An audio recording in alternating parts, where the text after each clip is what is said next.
ఆవ కవితల బరువులో ఆ కృష్ణ శాస్త్రిల కవినైతే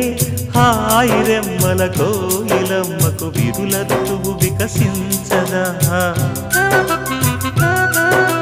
తుమ్మెదడగని మధువులే చెలిసాకి వలపులే చిలికిస్తే మాయ జగతికి ఏ భయామో మధుర కవిత వినిపించడా ఓ కావ్యమా నీ తోటలో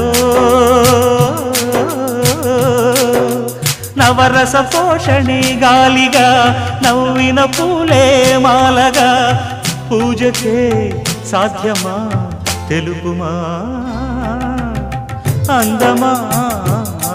నీ పేరేమిటి అందమా